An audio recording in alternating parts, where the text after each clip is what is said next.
Welcome to episode 65 of the Game Changers. I'm your host, Carla. In this episode, I'm honored to feature Doug Orth, whose expertise and knowledge will offer invaluable insights. Our discussions will delve into thought provoking topics, ensuring an enlightening experience for our audience.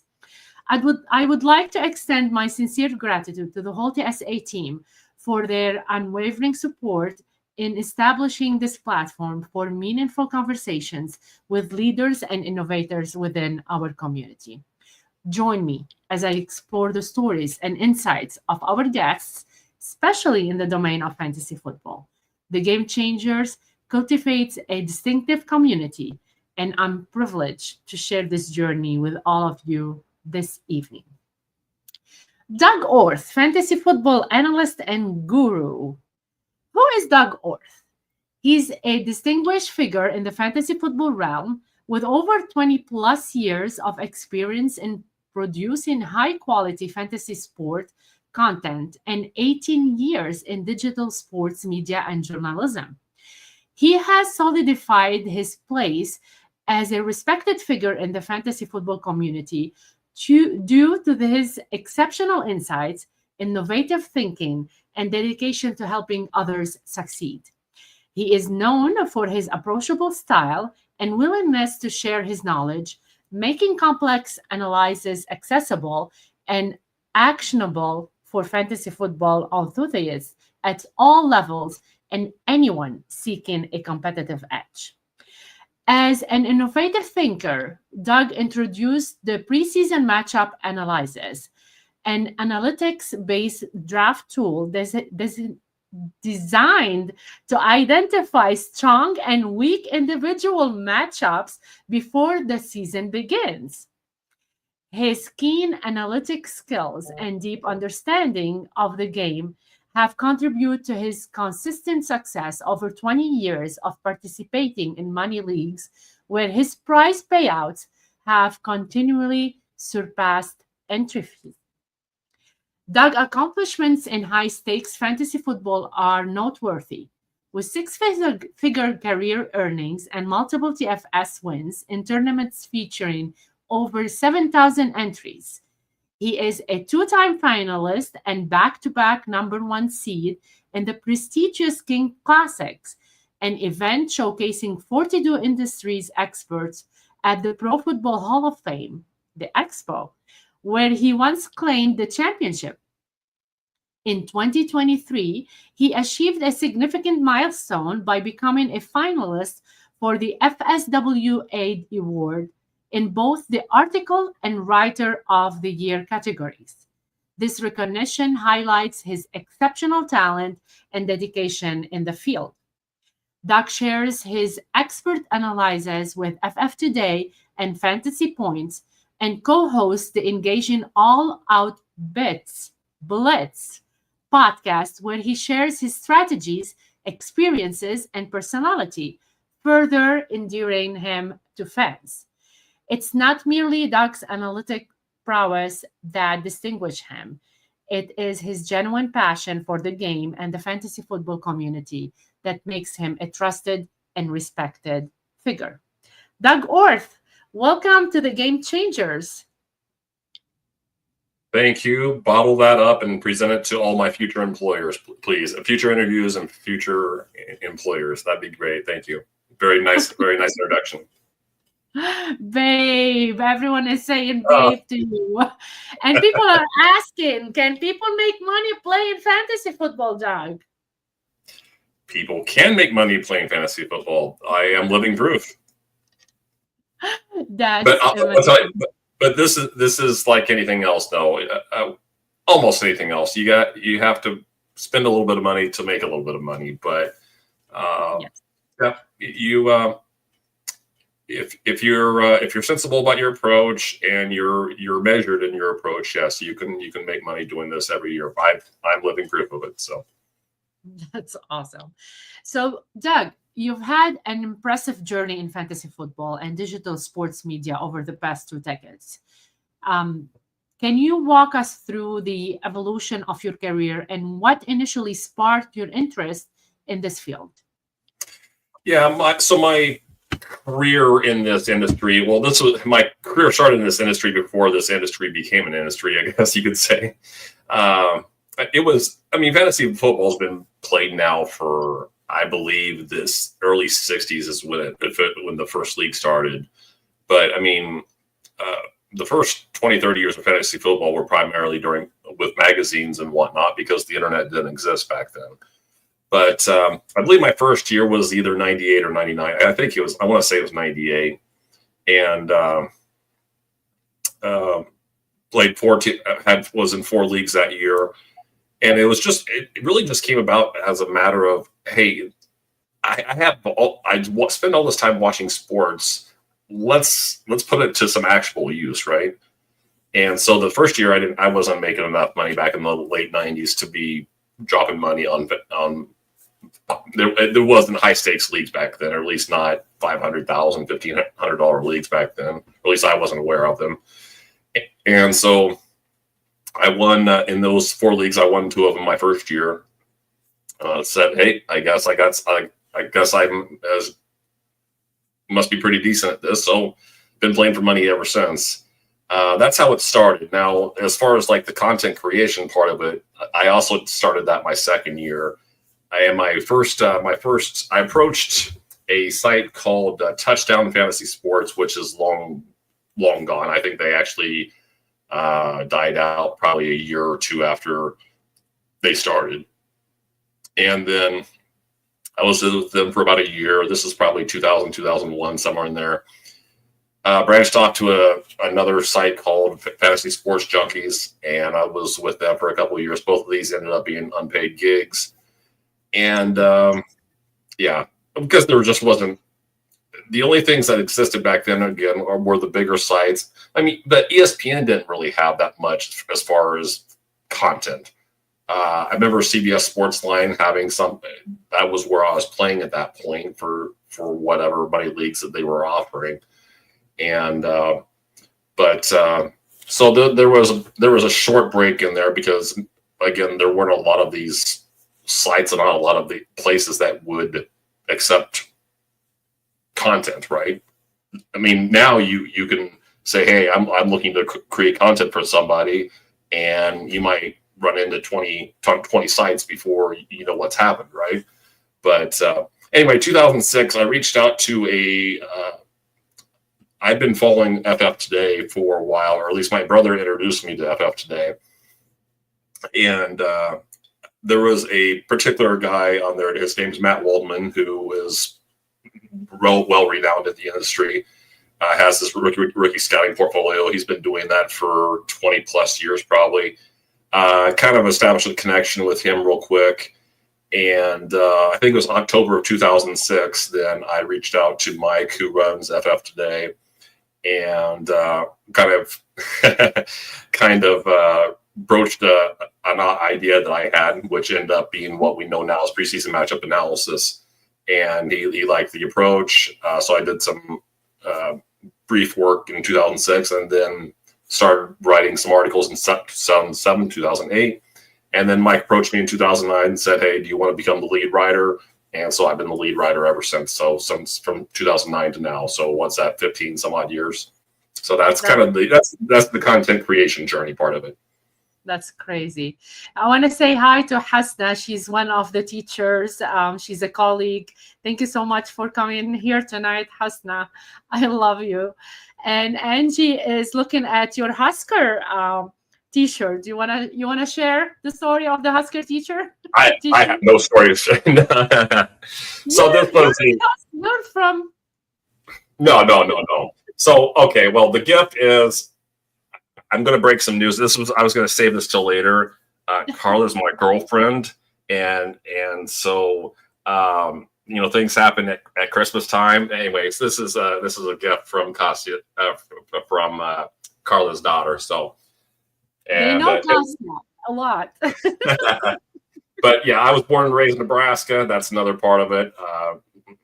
Been a Husker fan for as long as I can remember. That's going on 40 plus years. So, but that's the story. And so around Christmas time, Carla's daughter asked, "Hey, why should I get this guy?" And that's funny. So thank you, Katya. I know you're listening. So, Doug, you were talking about ESPN, and I know that you had a dream to start at ESPN, and that's what brought you to Connecticut. Can you share that dream? Okay, well, interestingly enough, and I know you know this, Carla, but not most people do. So again, I'm in Nebraska 2005, and I'm just like anybody else at that point. I'm not quite 30 yet. I'm like my late 20s. And I'm in, I believe I was in Lincoln. Yeah, I was in Lincoln, capital of Nebraska, obviously. And lo and behold, of all things, there were 2 job fairs going on the same day in Lincoln at the same time. I don't know who planned that. I don't know, whatever. Okay, so I'm driving in Lincoln. I was supposed to take a right. I missed my turn. I missed my turn on the one job fair. I said, you know what? I'll just go to the other one, right? Okay, so this is later in the afternoon. I end up where the second job fair is. And I get there at the point of the day where most of the people, they're still there. The booths are still there, but most of the people have already filtered out. So at one point, I had like 5 different companies or people representatives surrounding me. Instead of me going to them, they were surrounding me, kind of hearing my story, right? And so we're talking a little bit. In the back corner, as I'm not ready to leave, but as I'm continuing to walk around, I see ESPN. I'm like, what the hell is ESPN doing out here? Why are they recruiting in Lincoln, Nebraska? I mean, Bristol, Connecticut, Lincoln, Nebraska, not exactly.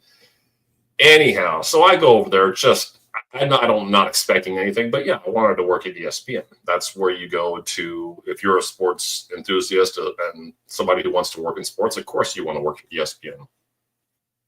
So anyway, I guess I would talk to him a little bit, made enough of an impression.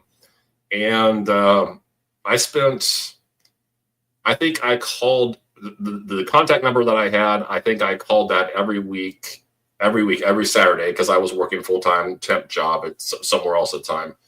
So I called it pretty much every Saturday from the time I met with them, which was late summer, until my interview in about mid to late October. So 3 months straight of saying, hey, I'm interested, just wanted to check in, whatever. And so I flew out for an interview, never been to Connecticut before, and didn't know boo from boom, didn't know anything about Connecticut. And it must have interviewed well. And I thought I interviewed well. So I waited 3 months for the interview. I waited another 3 months to get the call back. And it was actually my mom got the call before I did, which was funny too. And so she calls me up and says, hey, you might want to, I got a message from ESPN, so on and so forth. And so that was the good news there. Now, the part of it that was, I don't know, stressful. You know me, there's not much that's stressing me out.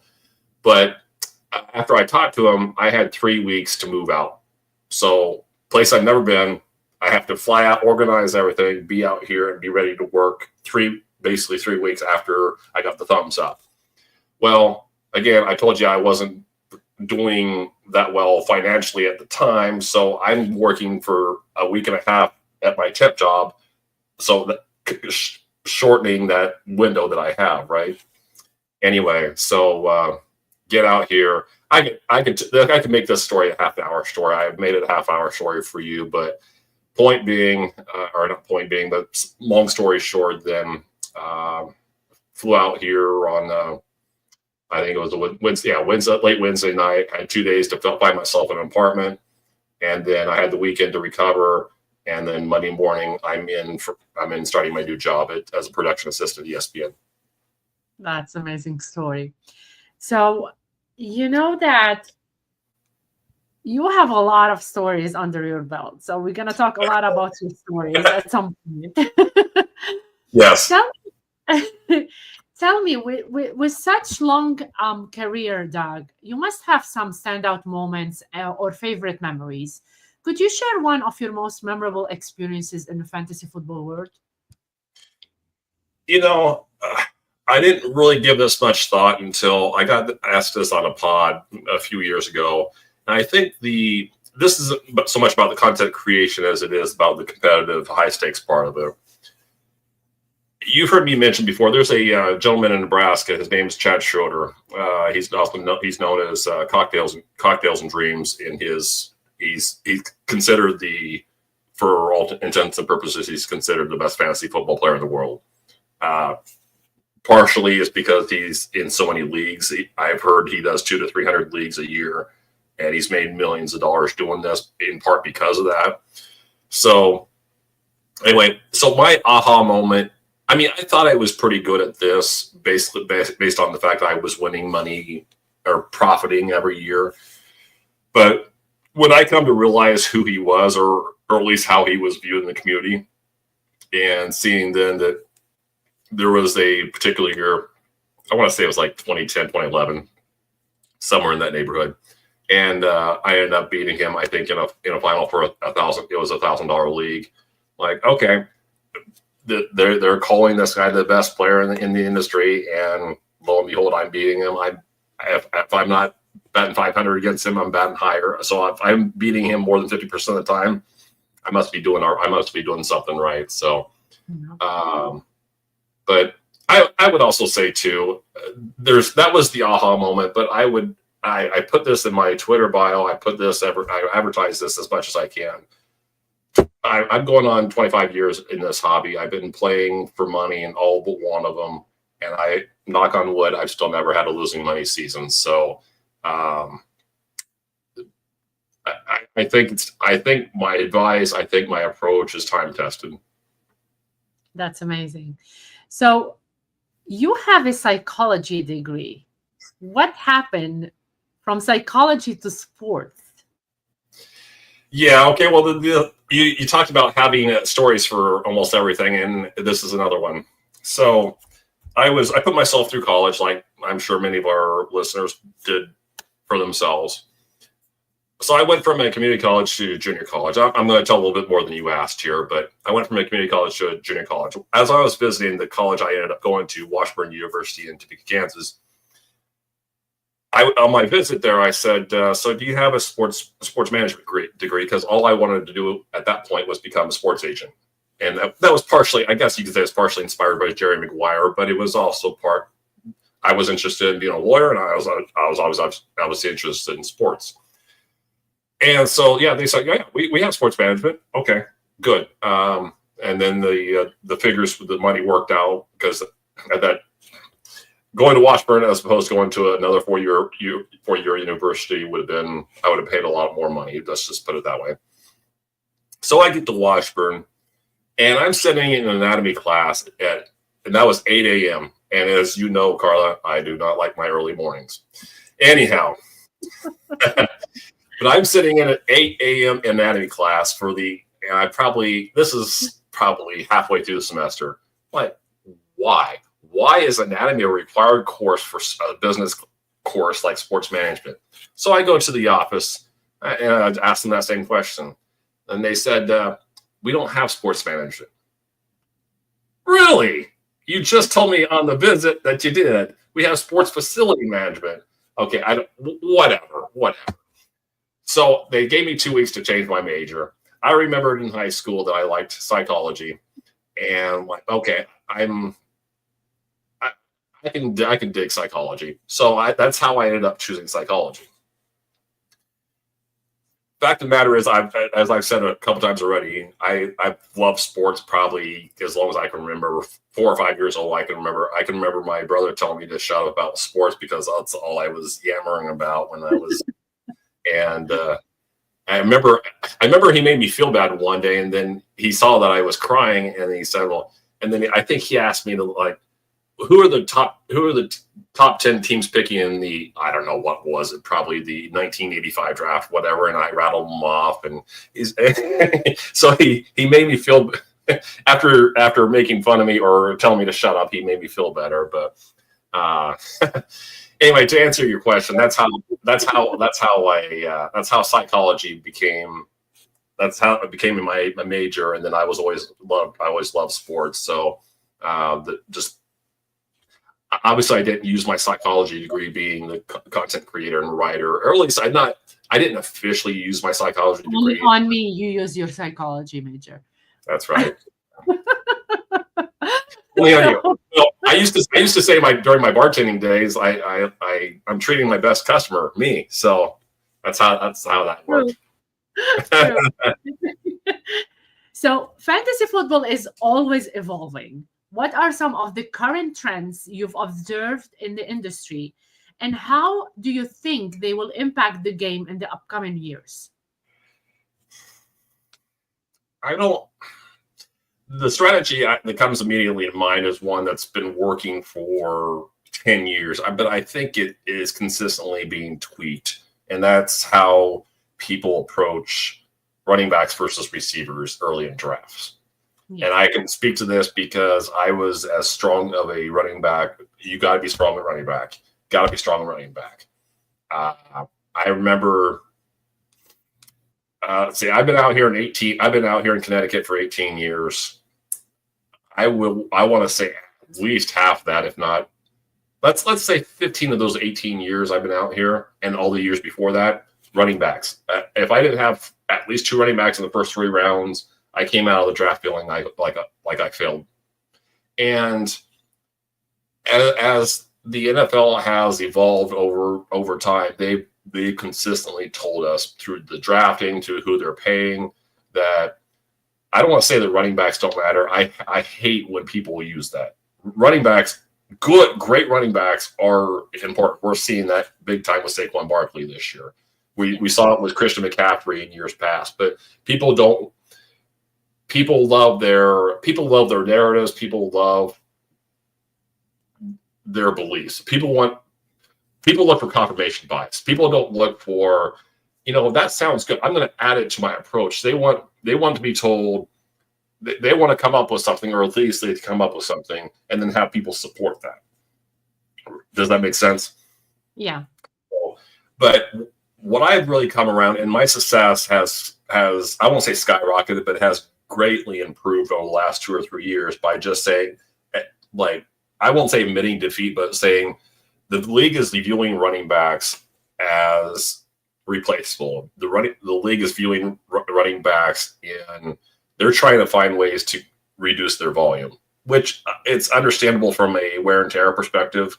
But for us fantasy enthusiasts, we need our touches, and if a running back is getting 4 yards per carry and let's say 8 yards per reception, and we have a receiver over here who's the main target in the red zone, scoring 10, 12 touchdowns, and his targets and his receptions are 15 yards down the field, and they count 1 point for every reception, lo and behold, those guys score more than the guys that are getting the handoffs, right?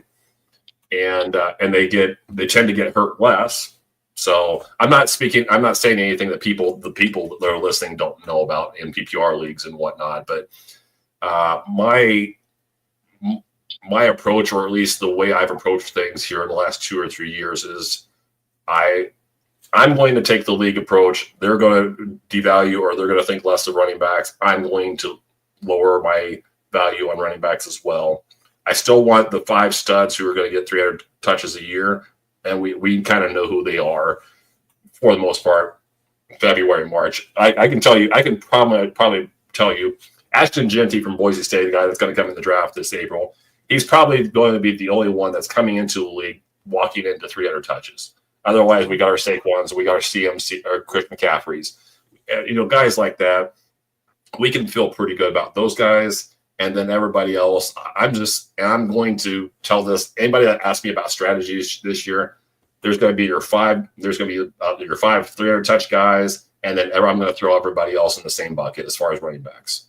And then I'll rank them, obviously, but I want receivers, because that's what the league is telling us. That's good. I'm gonna stop for a little bit, and I'm gonna talk about Rick Brucewella's show. So if you don't know Rick just came to the TSA team, and he's having a new podcast. So he's going to launch it on next Tuesday, and it's going to be at 7 p.m. Eastern Time. The focus of his show is going to be for charities and fantasy football. And he's going to, discuss and highlight the positive impact that the fantasy football charities and initiatives that they have. So you can join him every Tuesday at 7 o'clock, and hit it, JC.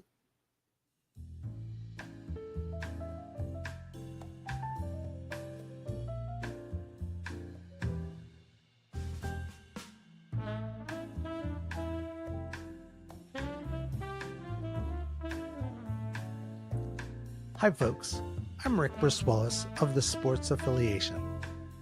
Over the course of time, I played in a number of fantasy football leagues that support charities. Many people know the Scott Fish Bowl, but there are many other leagues and events created and led by people in fantasy football. During this off-season, I'd like to highlight many of the leagues and events on a new podcast I'm calling Give Back.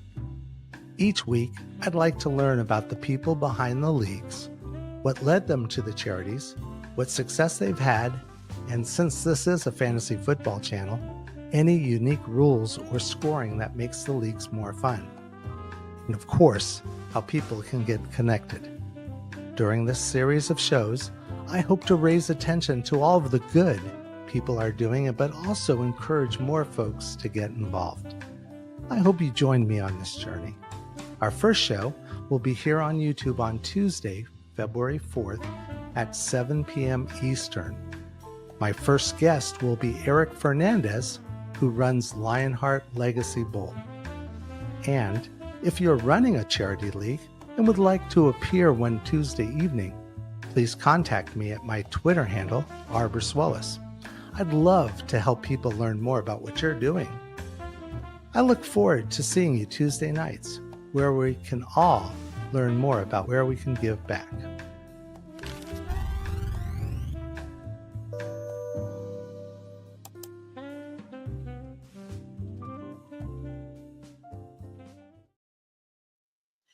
Rick, that's awesome. Good luck, good luck, good luck. And I cannot wait to have you on my show as well soon. So, Doug, let's have a little bit of fun. If I were if I were to draft my own fantasy football team, Yes. who do you think would be my top pick and why? And if you had to pick a player that reminds you of me, who would it be? Okay, so the first question is, who am I picking number one in a fantasy draft? So if I'm drafting my own fantasy football, who do you think I would it would be my top pick, and why? Based on what I know about you? Yes. Well, I'm not giving advice here, but it's Mahomes, baby. It's got to be Patrick Mahomes, right? Now, I would tell you. A lot of guys, you know that. So. I know. And I'm extremely jealous. I'm extremely jealous of this. But so yeah, in case you don't know, Carla's a Chiefs fan. I'm shocker, breaking news, yes, but yeah, I know Mahomes QB1 for you, so that's the answer to your first question. What player reminds me of you? Yes. Be careful. Well, you know, my mind goes to Travis Kelce. I don't know why.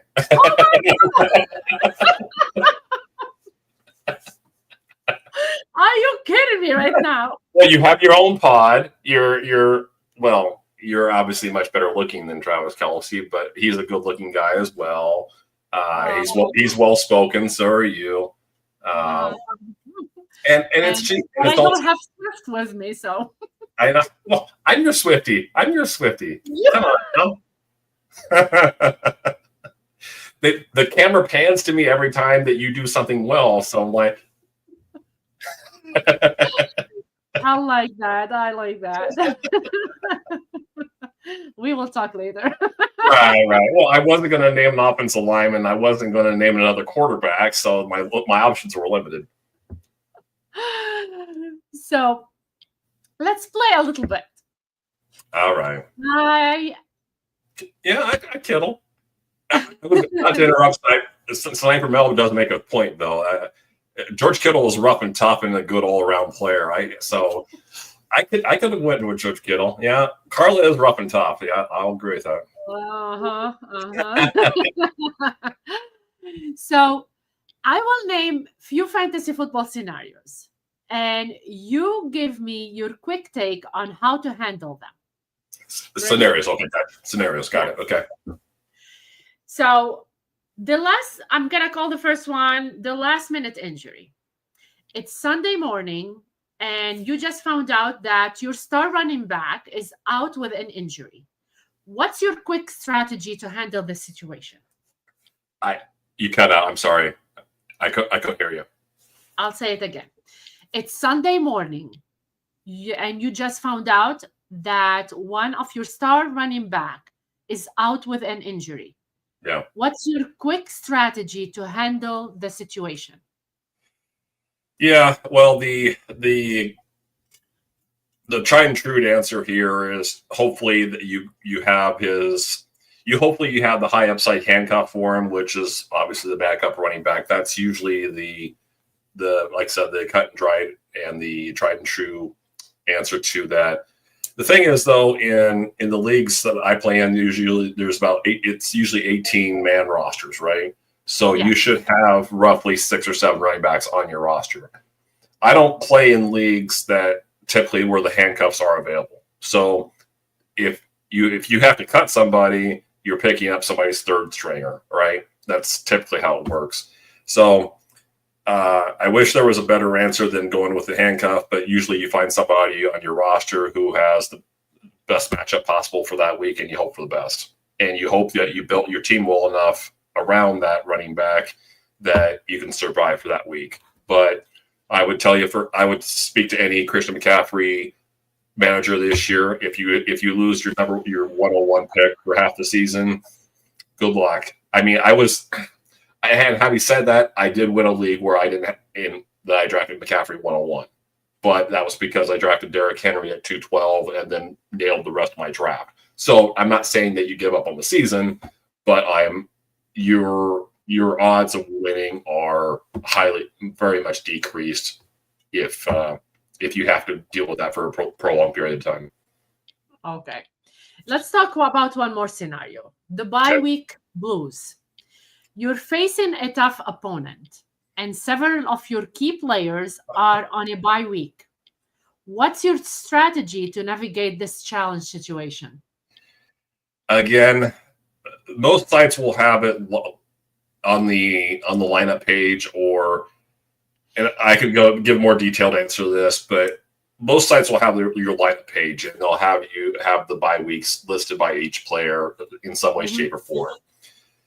Let's say that usually week 9 is a chaotic week because it's halfway through the season, right? And it seems like every year week 9 has at least 6 buys. There's another week or 2 that are like that. But as far as managing, I try to go plan at least 2 weeks ahead with that kind of stuff, because that's about how much time you need, especially if you see you have a log jam like that where yeah, Kittle's up for anything. Yeah, but like I said, me too. Yeah. So, but like I said, I would say at least you're planning for 2 weeks ahead. But again, in a competitive league, sometimes there's about a week or 2 where you just know going into that matchup, you're hoping to score 100 points, and you're hoping that the other guy has a down week, because Yeah. 8 times out of 10, you're not going to win that week. But hopefully, there again, just like I talked about, having a good enough team around a running back that's absent. Hopefully, you have a good enough team that you're winning more often than you're losing, and you can afford to have a down week or where you can just give one away. But that's tough because you have 14 regular season weeks in most leagues, and you give away 1 week. You give away 1 week here and another week there. Well, one game usually decides who makes the playoffs and who doesn't. If you have 6 teams going to the playoffs, let's see, a 9-5 or 8-6 team might become a 7-7 team. 7-7 team doesn't make the playoffs. 8-6 does. So you can't give away too many games either. That's good. So I want to talk a little bit about the Expo. I know that you have some news for us for this year. I know you won one time the King Classic. And what kind of news you want to share tonight at the Game Changers, Doug? Well, my question is, how did you find out this information? Because I don't discuss this stuff with anybody. So I'm not anybody. That's why. I think what you must be referring to, and I apologize to Bob long in advance if this wasn't supposed to be disclosed. I think it's just perfectly solid information or perfectly fine information to share with the public. But so people that know about the Kings Classic know that there's the Jim Brown division, the George Blanda division, the Lynn Dawson division. Lynn Dawson division is online, and then you have IDP Dynasty. It used to be just one. It used to be just 2 leagues. Now it's expanded to at least 6. You have the Queens Classic as well. Anyway, my point being for this is, so the whole time I've been associated with the Kings Classic, I've been in the Blanda division, and I loved being in that division just because there's so many great guys. You've had a lot of them on as guests already, and I don't want to even start naming names because I don't want to leave them out, leave somebody out. But anyway, there's a point system that we use to decide who gets promoted and who gets demoted. And luckily for me this year, yours truly is getting bumped up to the Jim Brown division. So I will be competing in the room that has the Sirius XM coverage, the guys with the big followings in the podcast and whatnot. So as much as I hate to leave the Blanda room, because again, the Blanda room is still rock solid, a bunch of great analysts there. And, but I'm also ready for another challenge. And, if I can kick some butt in the Brown division, that's just another, I guess, notch on the belt. So I moved it up to the Brown division. Let's stay there and have some fun now. So, but that's my news. That's awesome news. Thank you for sharing that, Doug. Tell me a little bit, because we're talking about the Expo. What's the Expo for you? It's what it's become now is getting to go with friends. And I mean, the Kings Class, initially, like I said here just about a minute ago or so, initially it was just the Kings Classic and no Expo. So we drove up. For me, I drove up the 9 hours by myself from Connecticut to Ohio and competed with some of the best, if not the best, analysts in the industry. And then the Expo got big around 2021, and then we had the Friday night parties and the Saturday night parties and just the hanging out and all that good stuff. Because that's not what it was in 2018 and 2019. We hung out. We closed down Buffalo Wild Wings, and that was our Expo. That was our mini Expo among the analysts. But then when that night was over, then we go, and then we compete, and then we wait for it to do it again next year. But the Expo for me now, and I get to go with you now, so it's more time with you and more time being on the road together and whatnot. But as far as when we're there in Ohio, it's more than I think a lot of people go there and have fun and maybe even cut loose. For me, it's networking, it's getting together with friends that I only get to see once a year, and just it's kind of like a work vacation, but it's so much less work and a lot more vacation. I guess is the best way. At least in my experience, that's what it is now. I love it. Don't forget the subs, though. That's part of our vacation too. 9 hours. That's right. That's right. Do people want to hear? Should I tell that story? Yeah, go ahead. Okay. So, well, I think this was my final year before I drug you along with me, right? I think because we didn't go in 20. There was no expo to go to in 2020. Obviously, 2021. I was in Pennsylvania and needed to stop somewhere for gas. And actually, I saw a sign for State College being in Pennsylvania, obviously, Penn State. And I was making good enough time that day. I'm like, you know what? I wouldn't mind seeing the Penn State campus just because how often I'm going to be out here. Well, I take the turn and I'm driving down that road. And then I find out Penn State's like another 15 miles. No, I'm not good. I'm already driving 500 plus. I'm not going to drive another 15 to that much out of my way. I'm not making that good a time. So I also needed some gas. And so I went into this, I forget what the name of the town. Millsdale, I think. Millsdale. I think it's Millsdale. And went in get some gas, and I go in to pay for my gas, or I think that's what it was. And there's this sub place, right? There's just a sub place inside of a gas station. Like, this is not a good idea. This is not a good idea. But being in Pennsylvania, knowing that I love Philly steak sandwiches, but like, okay, this is supposed to be the state where the Philly steak sandwiches are the best. I'll give it a shot, right? So I think the place is called Snappy's. So this is free advertisement for Snappy's. Please go ahead and promote Carla if you would here. But went in and tried some Snappy's subs, and oh my God, if they aren't the best subs ever. And so I made sure I just got one that year, and then I made sure I ordered like 2 or 3 more for my drive back that year, and then every year since, I think.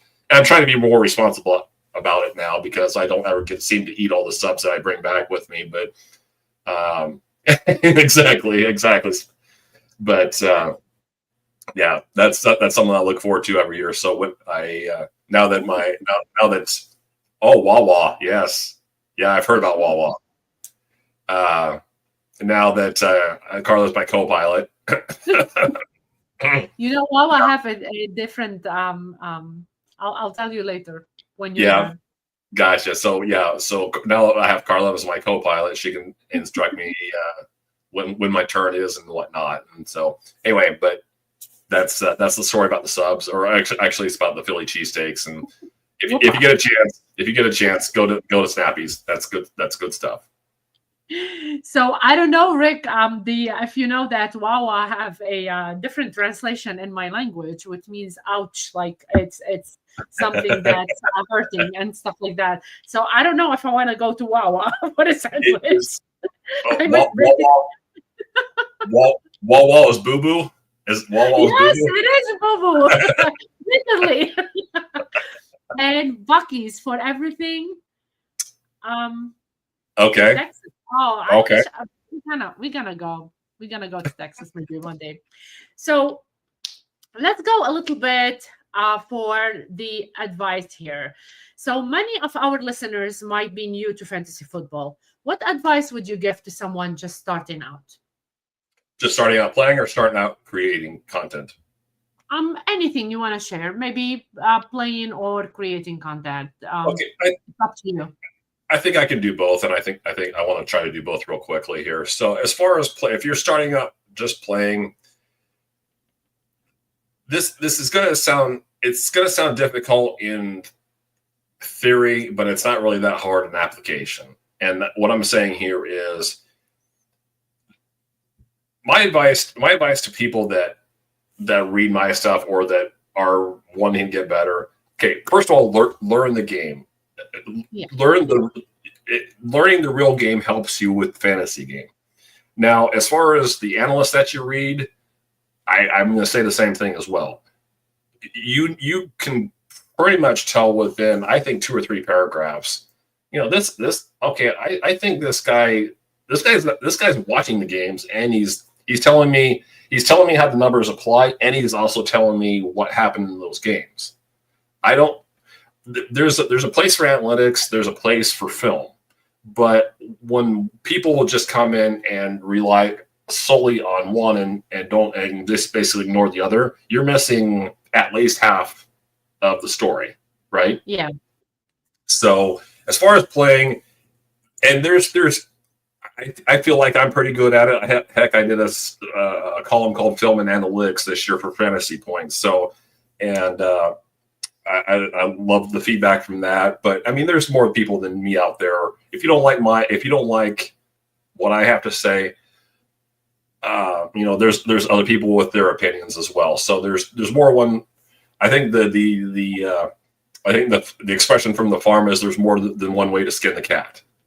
Just because my approach isn't the end all and be all, just like this guy's approach isn't the end all and be all. If take bits and pieces from guys and gals that just make sense to you, this makes sense. This applies. Okay, take that, use it, put that in your toolbox, add that, and just move forward with that. That would be my advice to people starting out playing.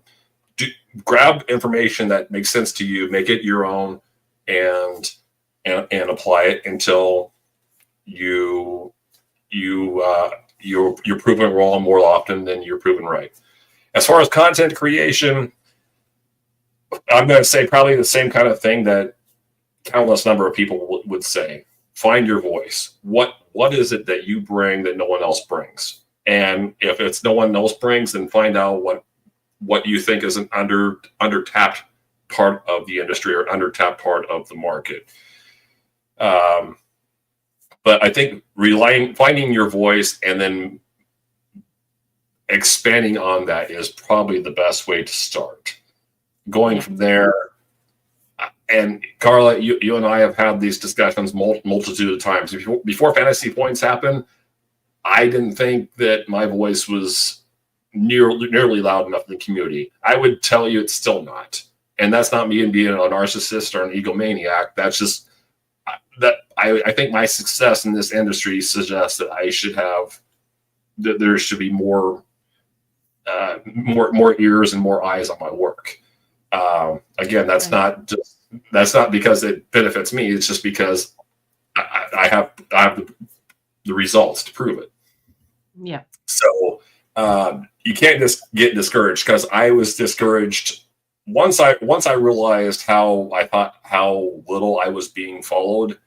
Then it was so in addition to what I just said, do it because you enjoy it, but find your voice. And there's going to be discouraging moments along the way. There just is. So I would hope that your journey isn't like my journey, and that it takes 20 years to get to the site or to the amount of recognition. And don't make it about the recognition. But I've always seen the ability and I think the prospects of doing this full time. And so that's it. Whenever I got down about this, it's because I felt like my career was stagnating. So as long as you're doing this for the right reasons, and as long as you're doing it because you love it, then it's not going to be as much work. And then there's plenty of years when you're doing this where, oh, geez, it's week 17 already. You know it, but you don't know it because it just felt like it flew by. And then there's years like, oh my God, it's week 10. I got to think of 7 more story ideas. Oh my God. Right. So this isn't unlike many other jobs where there are the dog days of, in this case, fall or winter. So, if you're doing content creation for baseball, they call them the dog days of summer. You're going to have down days and days that you don't want to do it. But then there's going to be like, oh my God, you come to the realization, I'm writing about football. How is that a bad thing? Right. So, yeah. But I do believe you are being well known right now only because you know me. That's why. Well, of course. Yeah. I mean, come on. It's like I'm your good luck charm. it's like I was here and then you came into my life in the magnifying glass and it's boom. That's right. Boom goes the dynamite. Boom goes the dynamite. Well, I mean, after all, I got the figure on my trophy here on my belt. That's a fantasy football guy right there. Yeah, next to it, definitely. That's right. I'm sure it says something. Yes. Always, when I'm wrong, I'm right. Come on, Doug. Okay, I'm going to dispute this until the end of time. So let's move on to the next question. No dispute. So, All Out Blitz podcast. Yes. You co-host the All Out Blitz podcast with our friend JJ, where you share your strategies and experiences. Can you tell us more about the podcast and what listeners can expect from each episode? Yeah, I'm with Sniper Mel on that. Just what she just said. Yeah. Hey, Greg. So it's two different cycles. I mean, we were in our first year. We were in our first year this past year, so we're still. I can't say that we've established any hard and fast rules about what the off season is and what during the season is. What we did this off season, and I think we'll repeat it to some degree. We will have guests, and we'll talk about things that they're primarily known for. The first one that comes to mind is like Drew Davenport coming on talking about auctions because that's what he's known for, and I'll answer that in a second here.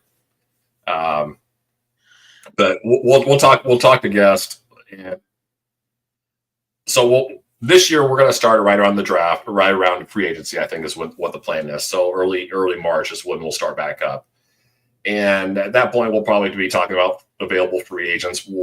If maybe a week or two. We haven't planned this stuff out yet, so we don't know. But my point being is we'll probably talk about free agency the first couple of weeks. Who's doing well, what we should expect with those new locations. Then we're going to spend probably at least a month on the draft. And anyone who doesn't know my work now, the off season is spent primarily evaluating draft prospects. So I'll do write-ups on at least 20 players.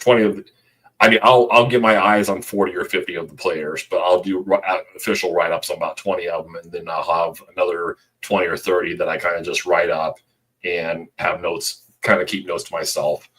At least that's what it is for now. And then when we move into the summer, then we talk about. I talked about the auction show with Drew. We'll have. I imagine this year we'll get Jim Coventry on at some point. That's one of the things I felt bad about is we weren't able to get him on last year. But yeah, we had a Scott Fish episode, for example, talking about our strategies for that. And then one thing I think really went well, or it was received very well, was our draft plan show where we talk about what I would do it. If you were talking about the first four, hey babe, first four slots in the draft, second four slots in the draft, and the final four slots of the draft. So now that went about 2 hours, but I thought there was a lot of good information, and then we ran through application of what I was saying in that episode and previous episodes, and then once the regular season started, we basically did. So I told you about the fantasy points column, the film and analytics. So basically, we did a verbal version of my article, and then we would shoot the breeze. I would ask JJ what he thought, what he saw, and so on and so forth. So, and we really had no problem making that an hour show. Between he would ask me my thoughts, and I'd ask him his thoughts and whatnot. So, to put a nice little bow on it. A lot of people will talk about their pod or their article, whatever. They bring something to the table that no one else has brought, and I'm going to tell you, I can tell you, and somebody I think would be, I haven't told you this, but somebody that'd be great for your show, Eric Baldwin, the guy that does the host the high stakes fantasy hour for the FFPC. He was saying, I don't think anybody else has tried this, but I think it's going great. That what you're trying to do with fantasy points here, and I think it's a great example, or at least what we did this past regular season. I think it's a great example of. I think I'm able to teach the game a little bit, teach the fantasy game and teach the real game, and I think that's. If an analyst does nothing else with their, if an analyst doesn't help you make money playing, if you want to play for money and he doesn't help you, or he or she doesn't help you make money, then that's probably not the one for you. If you just want to get better at this hobby and you're like, I want to learn football, but I also want to be good at fantasy football. Okay, well, follow somebody who does that. So that's. I hope I answered your question there. You did. So I know that Amal have a couple of questions. So she wants to know, how did you really get your job at ESPN, and if you're going to the draft? That's part of one of the questions, if you want to answer that. Okay, the second one first. I won't be going to the draft, or at least I don't think I'll be going to the draft. I would love to go to the draft live at some point. And what's sad is about the time I was able to afford doing some things that I wanted to do with the draft, they moved it out of New York and moved it all around the country. So,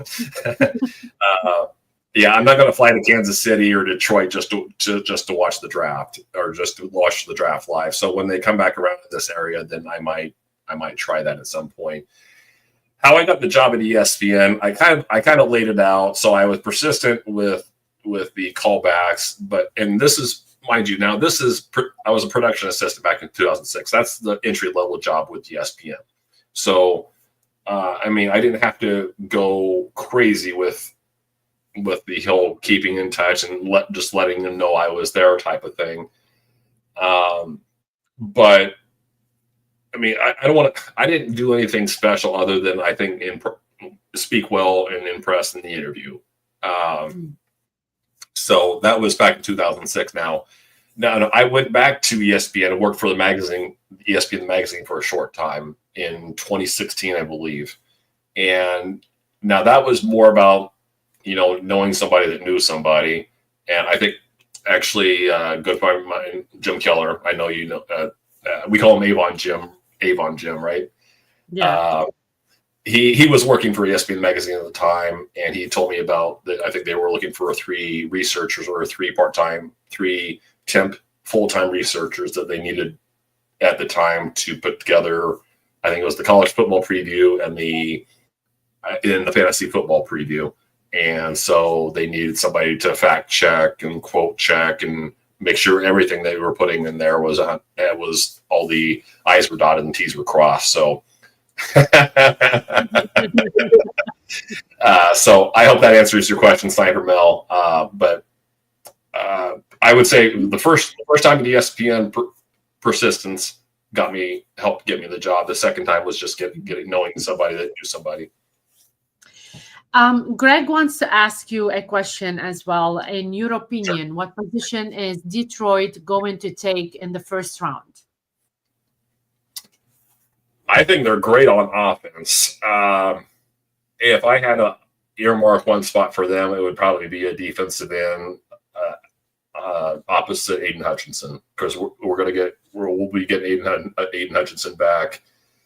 One of the things that you want in real football is to have a rotation on the defensive line. And if you can have 3 good pass rushers, I don't think they're going to be able to bring back Zadarius Smith, who they traded for mid-season. So if they can get a young guy opposite Aiden Hutchinson, because Aiden Hutchinson draws a lot of double teams. So if they can get somebody who can come off the edge on the other side, I think that's where they're going to be looking. They hammered cornerback. We're talking cornerback. They hammered cornerback last year. I think they're set there. I think they're probably actually set linebacker. So I think they want to improve that pass rush. So, are there any upcoming projects or new initiatives you're excited about you can share with us tonight? Well, I mentioned the draft profiles. That's what's coming up. I mean, that's not anything new, but but I like Edge. Yes, I agree. Upcoming projects, I talked about the draft profiles. That's how I'm going to be spending pretty much the next 2 months after the Super Bowl's over. That's how I'm going to be spending the next two and a half months. When Carla lets me out of her site, that's what I'm going to be working on. So thank you in advance. There's a chance. I'm going to tell you this. This is a bad idea already, but I'm going to tell my audience. I'm going to tell the audience here before I even pitch it to Fantasy Points. But I am going to pitch some of the Fantasy Points about maybe doing some live draft coverage. Obviously during the actual draft, kind of like what I used to do for FF Today. But I think what's that? You heard it here first. So.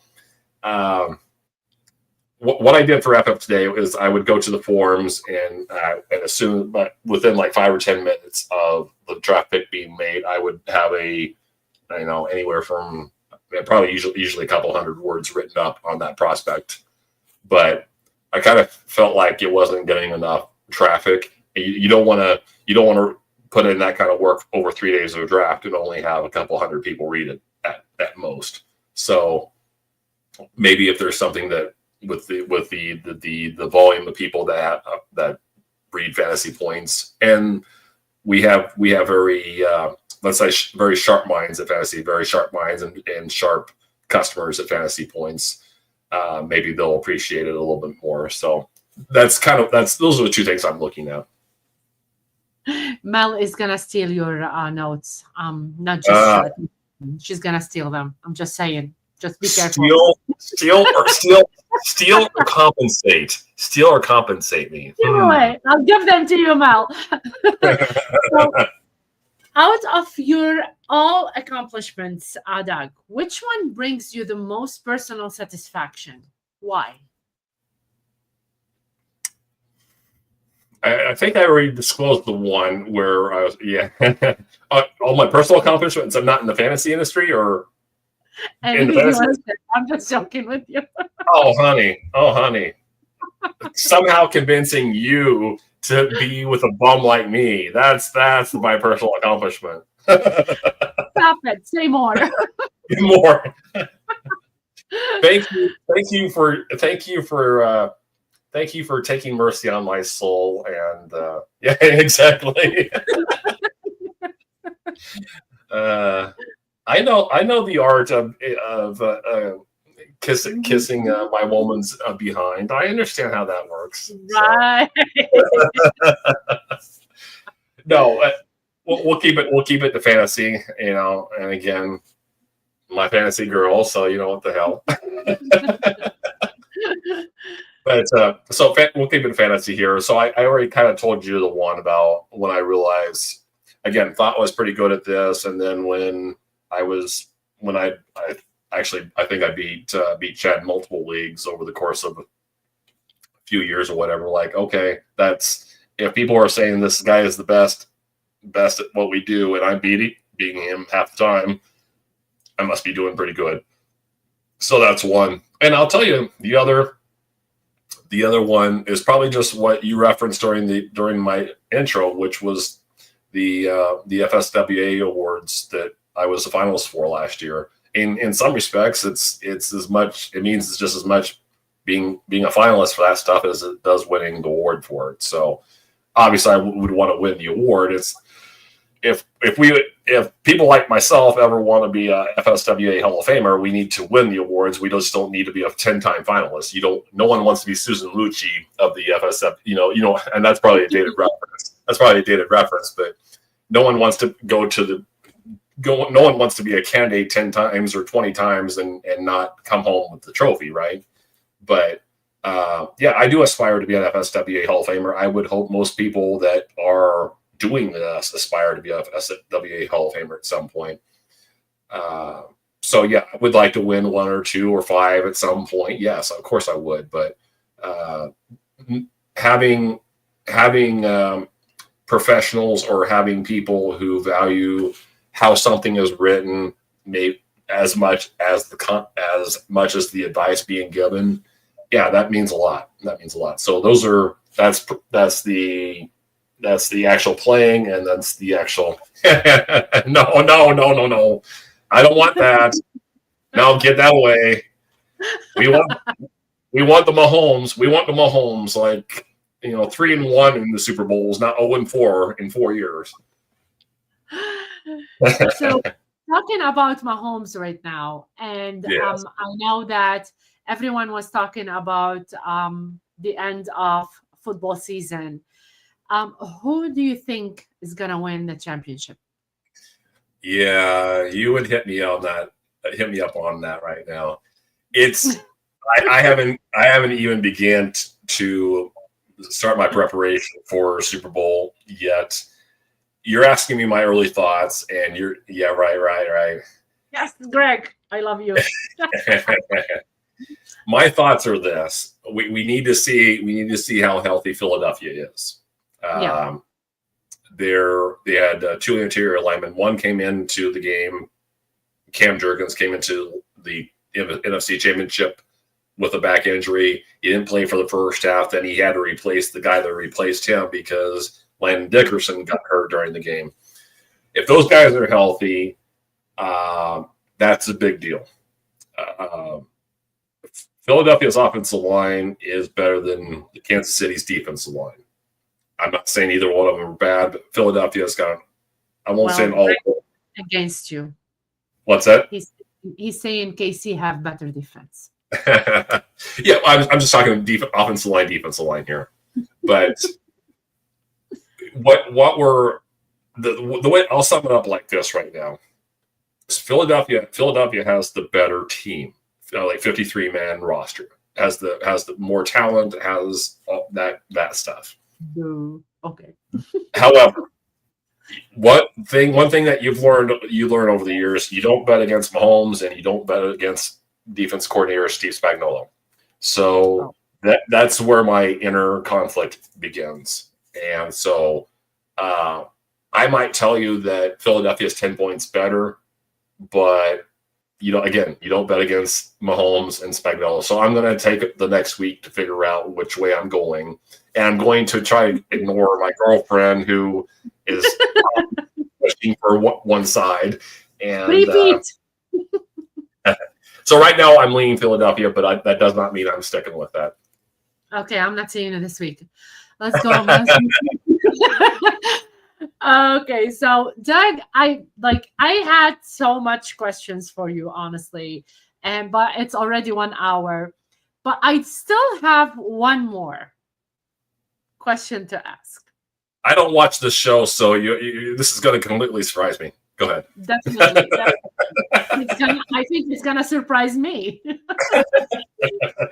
So I always ask my guests about one secret or something that they never shared before and they would like to share on the Game Changers. So what secrets do you have that you want to share with us tonight? Okay, well, okay, folks, I'm gonna hit you with a bombshell here. Carla's my girlfriend. I don't know if you knew that.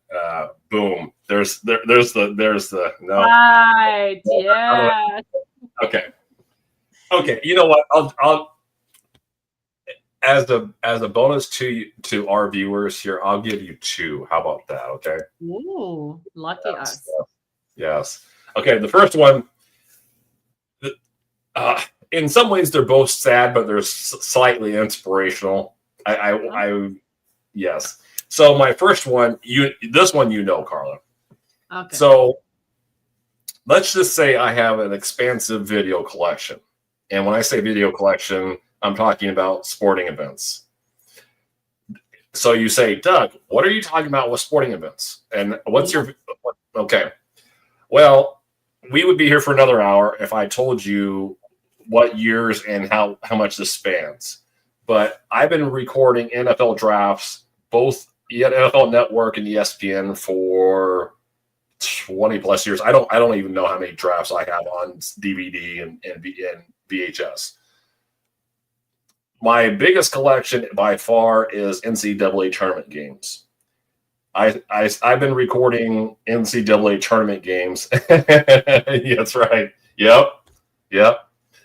I've been recording NCAA championship games since I think my first one, the oldest one I have in my place here is 1989. So I have that on VHS, and then I don't know if the ones that were still on tape through like the mid 90s, but I know I have recordings of the tournament games basically since I've been out my own, which was 94, 95, somewhere in there. But we're talking, and Carla can attest to this. It's VHS tapes, DVDs.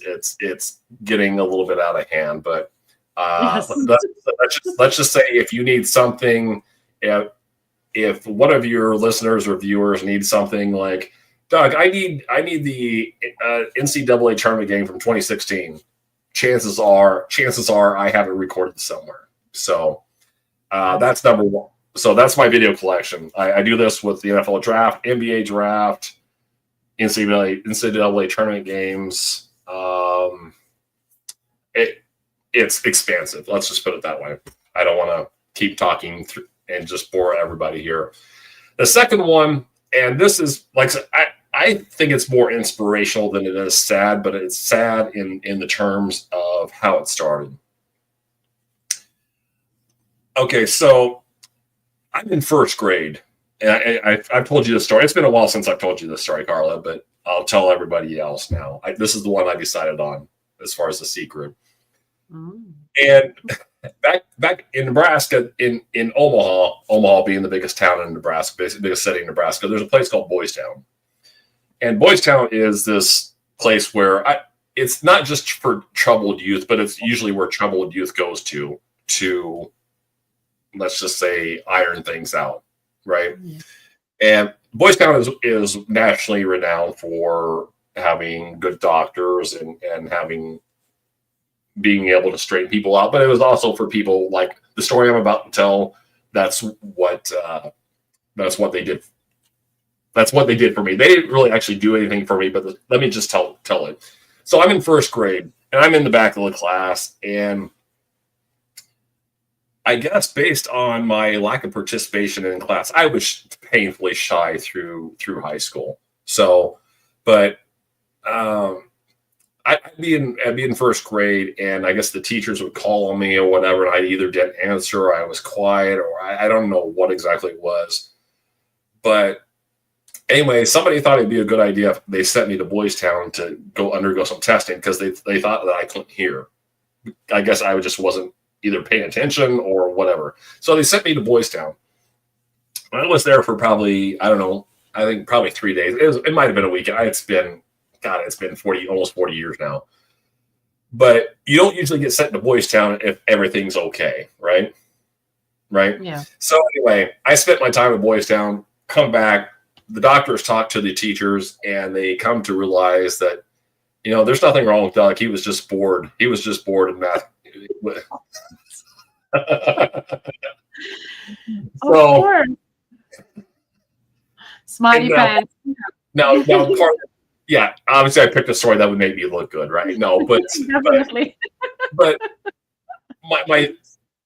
this I'm going to say something else here that's going to sound like a brag, but it just brings us back to one of the reasons why I think I found my fit with this industry and what I do.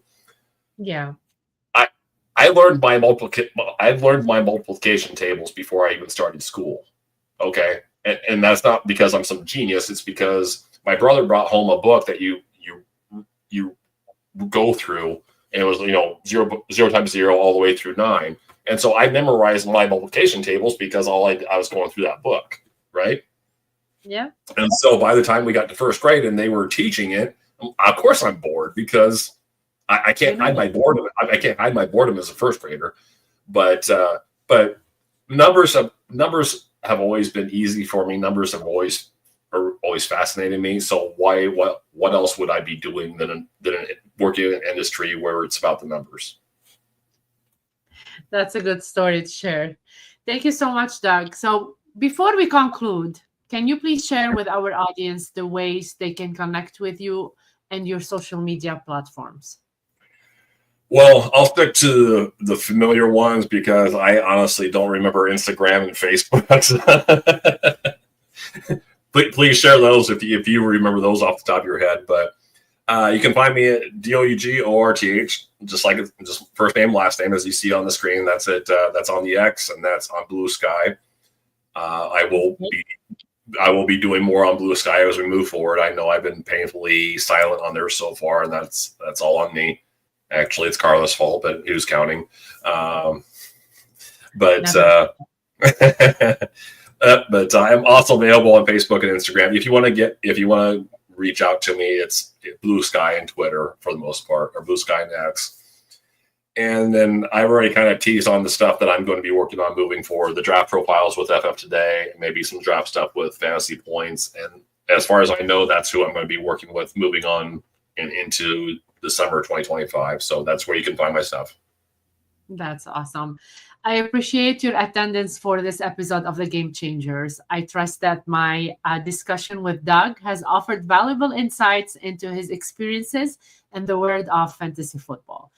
I invite you to join me for the next episode on Wednesday, February 5th, where I feature Bob Gilchrist as my special guest. A special acknowledgement goes to JC for his vital contributions behind the scene and the whole TSA team. Subscribe to our podcast and leave a review. Your feedback helps us improve. Follow us on social media for updates on upcoming episodes and join our community, the Sports Affiliation, where everyone is welcome. Until next time, continue to challenge the game and make your mark. This is Carla and Doug signing off, wishing you a pleasant evening. Bye, everybody.